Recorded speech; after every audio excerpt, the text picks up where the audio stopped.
Sir पढ़ाई करते समय नेगेटिविटी आती है। अच्छा क्वेश्चन है, सबको आती होगी, कब होगा, कैसे होगा? देखो दोस्त, एक बात बताओ मुझे, आपको लगता है कि वो नेगेटिविटी सिर्फ आपके अंदर आती होगी या बाकी सबके अंदर आती होगी? पहला क्वेश्चन तो ये है। तो आप इस निष्कर्ष पे पहुंचेंगे, रोक दो कमेंट, तो आप इस निष्कर्ष पे पहुंचेंगे भैया नेगेटिविटी सबके अंदर आती होगी। और साथ ही ऐसा नहीं है कि आप तैयारी करें तो ही नेगेटिविटी आ रही है। लाइफ में आगे जब आप चलेंगे तो बहुत सारी चीजें ऐसी आएंगी जिन पर आप नेगेटिव होंगे। तुम्हें पता है कि मनुष्य और जानवर में क्या फर्क है? जानवर को उसके किसी भी गलत कृत्य के लिए दंड नहीं है, कोई भी उसको पनिशमेंट नहीं मिलती, वो जो चाहे वो करे। मानव में अंतर यह है कि हमको पता है कि हम जो साथी कुछ करेंगे उसके लिए हमको पनिशमेंट्स मिलेंगे। अब अगर पनिशमेंट्स जहां पर मिल रही हो तो रिवार्ड्स भी पक्का मिलते होंगे, यही अंतर है। आप पॉजिटिव साइड्स में जाएंगे, आप पॉजिटिविटी के साथ रहेंगे तो शायद आप रिवार्ड की तरफ जाएंगे, सम्मान की तरफ जाएंगे। और नेगेटिविटी यानी कि जब नकारात्मक क्षेत्र आपके पास आ रहा है और आप जान चुके हो कि नेगेटिविटी आ रही है, तो वो इग्नोर करना ही होगा। और उसको इग्नोर कर देंगे तो बच जाएंगे, पॉजिटिविटी की तरफ चले जाएंगे। नहीं बचोगे आप तो सीधी सी बात है, आप पनिशमेंट की तरफ जाएंगे ही। और वो पनिशमेंट होगा साथी अनसक्सेसफुल होना, और रिवार्ड होगा सक्सेसफुल होना। तो भैया नेगेटिविटी से बचने का कोई ट्रिक होता है क्या? ट्रिक कुछ नहीं होता। आपको ये देखना आपके आसपास परिवेश में कौन सी चीजें हैं जो आपको नेगेटिविटी की तरफ ले जाती है। घर की आर्थिक स्थिति है तो आपको ये समझना होगा साथी कि बहुत सारे लोगों की आर्थिक स्थिति अब तक ऐसी रही है जिससे वो उभरे हैं। बड़े बड़े उद्योगपति साथी इस देश में हुए हैं जो निम्न वर्ग से थे। ऐसा नहीं होता है कि अंबानी का बेटा ही आपका उसी के पास धन या उसकी आर्थिक स्थिति, आर्थिक संबलता उसी के पास आएगी, ऐसा बिल्कुल जरूरी नहीं है।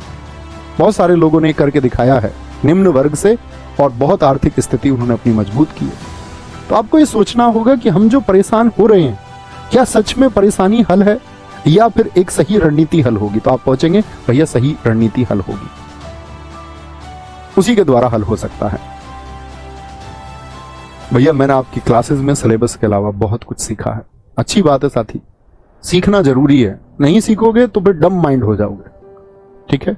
और मैं ये कहूंगा, देखो मैं एक थॉट प्रोसेस पर जीता हूं, मेरे साथ बहुत मुश्किलें आई हैं, ठीक है। और मैं कहूं या कोई कंपैरिजन करूं मैं किसी से तो कोई अर्थ नहीं है उसका, लेकिन ये हकीकत है कि शायद मुझसे ज्यादा भी किसी के हिस्से में आई हूं, लेकिन मुझे देखना भर ऐसे पड़ता नहीं जितने लोगों को मैं जानता हूं कि जो मेरे हिस्से में आया उतना किसी के हिस्से में आया हो।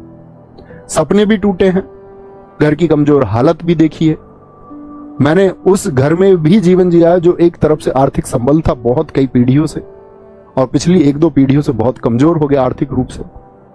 और इतना आर्थिक रूप से कमजोर हो गए कि जब हमारी बड़ी बहन जी की शादी हुई तो हम मतलब कई लाख रुपए कर्ज की स्थिति में रहे। और ऐसा नहीं कि 1-2 साल रहे, लगभग 8-10 साल हम कर्ज की स्थिति में रहे।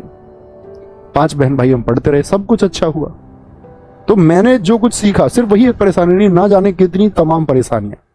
मैं एक सूत्र याद रखता हूं, मुझे आज भी याद है कि वो मैंने यूट्यूब की किसी वीडियो में सुना था, और जब मैं मुखर्जी नगर रहता था तब मैंने सुना था, ठीक है, 2018 में, कि जब जब समस्या पैदा होती है, और किसी ने मतलब वाणी डाल रखी थी ऐसे भगवान श्री कृष्ण के नाम से कि जब जब समस्या पैदा होगी तब तब उसका समाधान पैदा होता है। नहीं तो आप देख लेना, आप बहुत परेशान होते हैं, बहुत चिंता करते हैं बहुत सारी चीजों की, लेकिन आप देखोगे कुछ टाइम बाद वो चिंता रहती नहीं है।